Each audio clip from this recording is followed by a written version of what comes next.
So teaching is one of the oldest profession in the Philippines. Teachers were regarded as a paragon of virtues, an infallible source of knowledge, and an unfailing guide in times of difficulties and trials. So teaching profession as it is a noble profession. So of the olden times, teachers were bound to only follow three requirements, and this is to first continue the improvement in their areas of expertise. Second is to lead a life of impeccable reputation, and lastly is to demonstrate service to their fellow men. So for generations, these three standards guided the practice of teaching. However, as time passes by, other professions engage into continuing perfection of their areas of expertise, and this continuous perfection is now regarded as the continuing professional development. So good day, everyone. I am Philmir Marian Queen Aspicazo. Together with me is Ms. Gracie Mariel Rabanes and Ms. Linda Lu Rodriguez. So this is Chapter 7, Continuing Professional Development, the Lifeblood of Teaching Profession.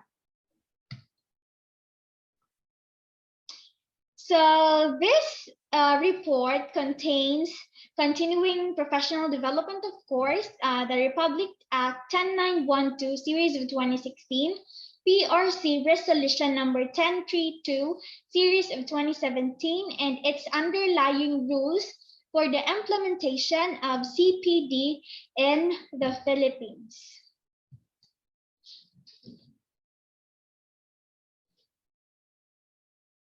Our capability is our product. Continuing professional development is the action we take to maintain, update, and grow the knowledge and skills required for our professional role. So it is simply the development of areas of specialization of professionals to improve and enhance their knowledge and skills for the inculcation of advanced knowledge, skills, and ethical values. The key to successful school development and improvement lies in the staff of the school. So continuing professional development program as applied in the teaching profession puts every licensed professional teachers at the center of leveraging the conditions and quality of teaching and learning in the Philippines. So this basically means that continuing professional development helps teachers enhance their skills for future purposes, and so that they can apply it to the development of our country, the Philippines.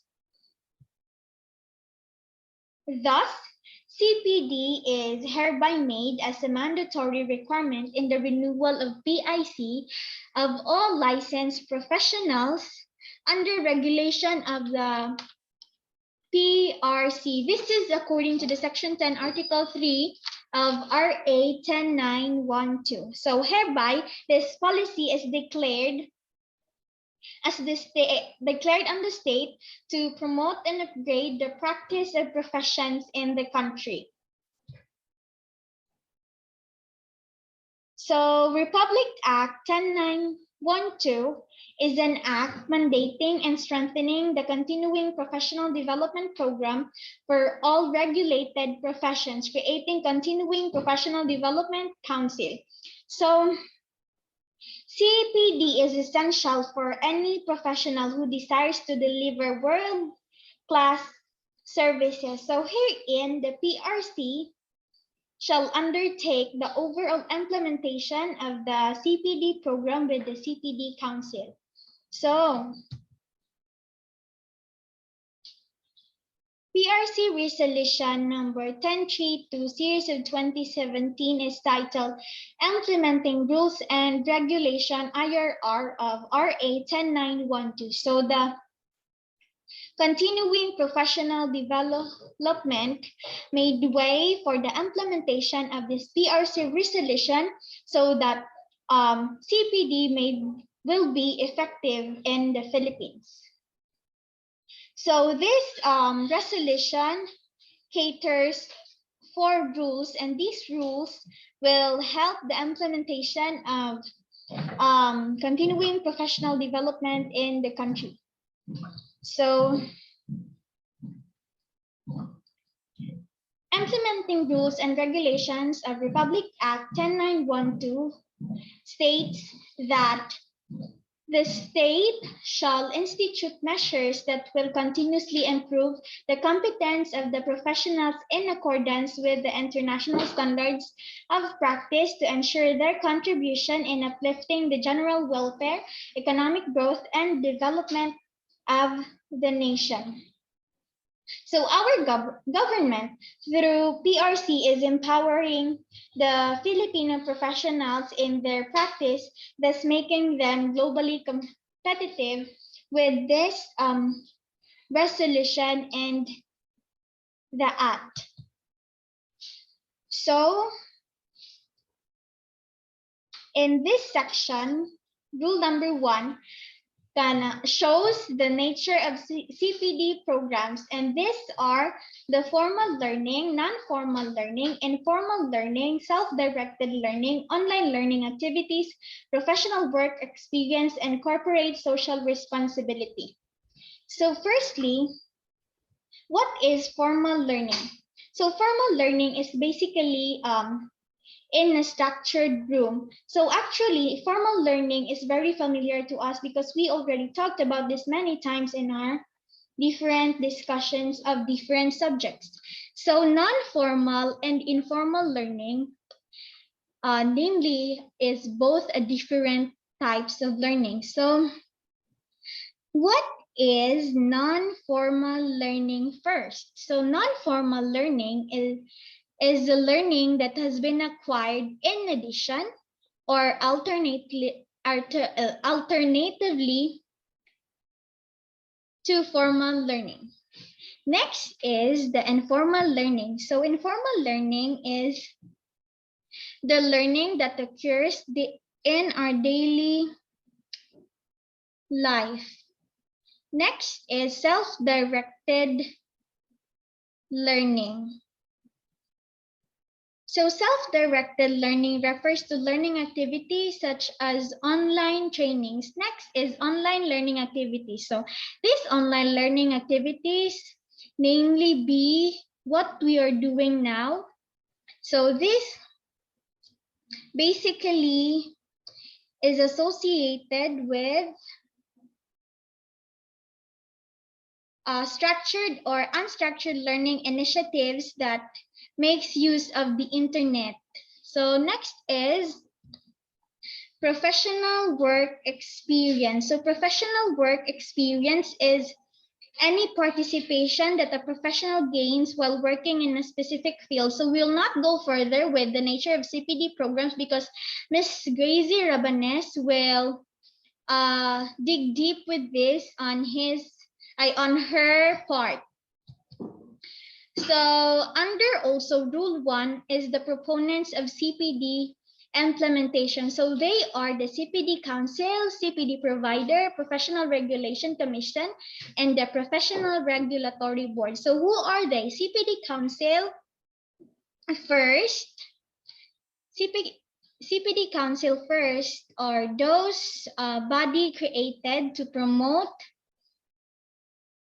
ensure, and implement the continuous improvement of knowledge, skills, and competences of professionals. So this is in accordance with the national, regional, and international standards of practice. So next will be the CPD provider. So CPD provider is basically those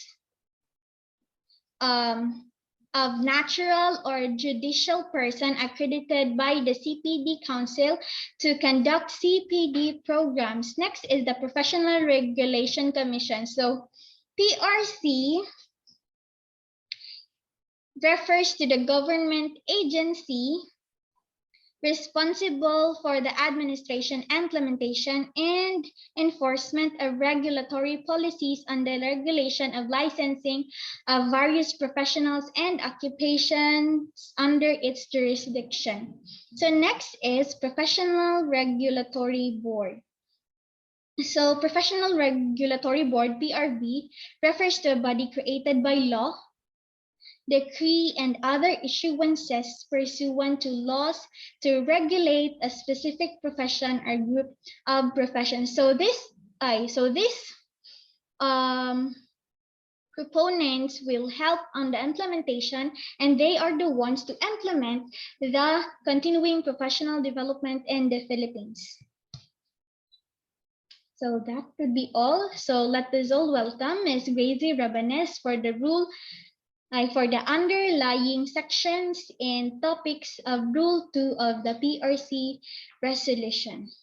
Good day, everyone. I am Gracie Mariel Rabanes. In continuation of our report, I will discuss the Rule 2 composed of 4 to 9 sections. Section 4, Strengthening the CPD Program. Under this section, the CPD programs shall be formulated and implemented in order to enhance, maintain, and ensure the competencies, development, and qualifications of professionals for their professions under the international arrangements and to align it in national and international through career program mechanism, in which it uplifts the total progress of the nation. Section 5, Nature of CPD Programs. This includes but not limited to the following. First is formal learning, which is held at educational and training institutions. Second is non-formal learning, is a learning acquired in addition or alternative to formal learning. Third is informal learning. Fourth is self-directed learning. Fifth is online learning activities, and lastly is professional work experience. All these programs are essential for the enhancement and development of the professional's growth and competence. Section 6, Powers, Functions, and Responsibilities of the PRC and the Professional Regulatory Boards or PRBs. The PRC and the Professional Regulatory Boards undertake the overall administration and implementation of CPD programs. It includes the organization of the CPD councils, review of the existing and new CPD program, the formulation, issuance, and circulation for the implementation, and the coordination with the concerned government agencies and other stakeholders. Section 7, CPD Council. The primary functions of the CPD's chairperson are to preside or lead meetings, direct or supervise the council's activity, submit council's annual report, and sign certificates such as certificate of accreditation of qualified CPD providers, and so on. The term of office of CPD's chairperson is coterminous. On the other hand, the first member shall be the president or officer of the AIPO or APO, but in the absence of AIPO or APO, the first member shall designate by the PRC and can sit in the council if and only if the accreditation of the AIPO or APO is not expired, while the second member shall be the president or officer of the National Organization of Deans or Department chairpersons of schools, colleges, and universities. But he is required to take the licensure examination, and in the absence of such organization, the second member shall designate by the PRC. Hence, both the first and second member shall have 2 terms of office unless sooner replaced through the resolution of AIPO or APO or such organizations. Nonetheless, the CPD Council shall hold the meetings once a month, and a special meeting may be called on dates fixed by them. Section 8, Powers, Functions, and Responsibilities of the CPD Program. Under this section, the CPD Council ensures that CPD programs are appropriate to their respective professions and is offered by the providers at reasonable price and accessible to all professionals. The CPD Council also evaluate the CPD provider and may reasonably require other requirements and conditions to obtain accreditation. Additionally, they monitor, assess the CPD programs and CPD providers with regards to their criteria for national and international alignment of their implementation and issuance of guidelines. The same with the learning activities, they develop mechanisms for its validation, accreditation, and recognition. They also perform other functions related to the implementation of CPD. Section 9. Secretariat. The personnel for CPD Secretariat primarily functions to facilitate the process of accreditation of CPD providers, programs, and self-dedicated and/or lifelong learning. Then provides relevant statistical data and other related matters such as administration and technical support services to assist the CPD councils. Further, to perform such other activities relevant and necessary in the implementation of CPD programs. Thank you, and that would be all for Rule 2. So now, let us hear the discussion of Ms. Lindelo Rodriguez for the last topic of our report. Section 10, CPD as a mandatory requirement in the renewal of professional license and accreditation system for the practice of professions.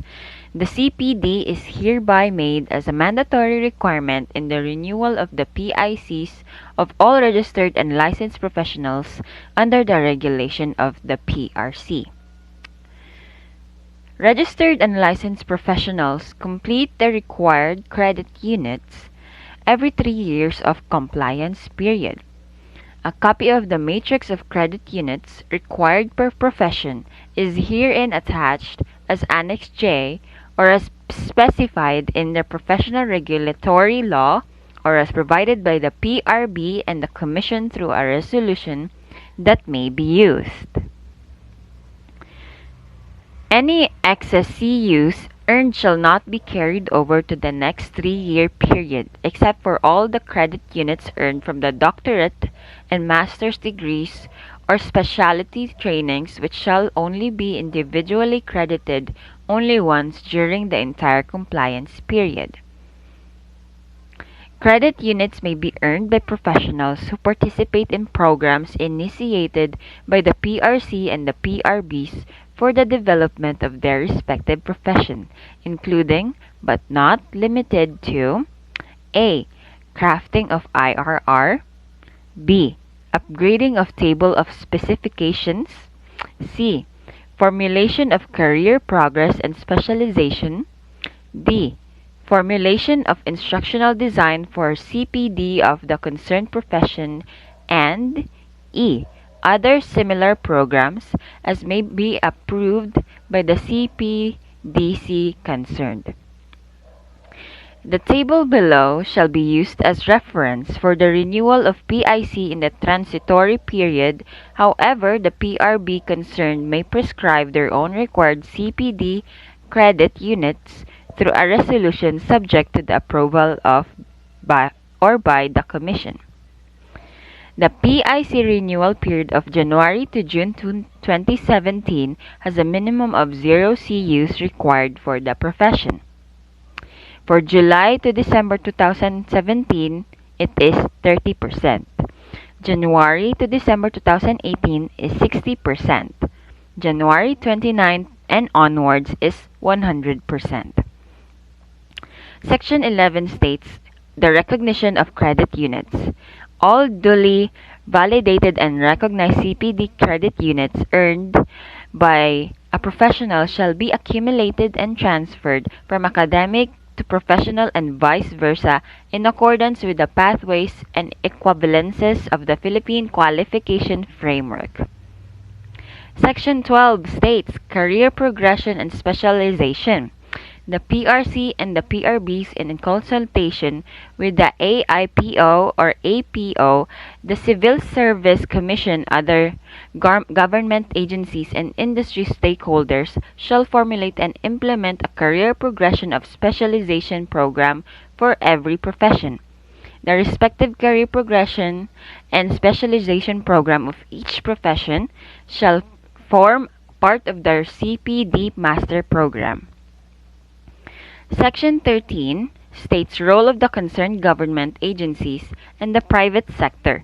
All concerned government agency and private firms and organizations employing professionals shall include the VPD as part of their human resource development plan and program.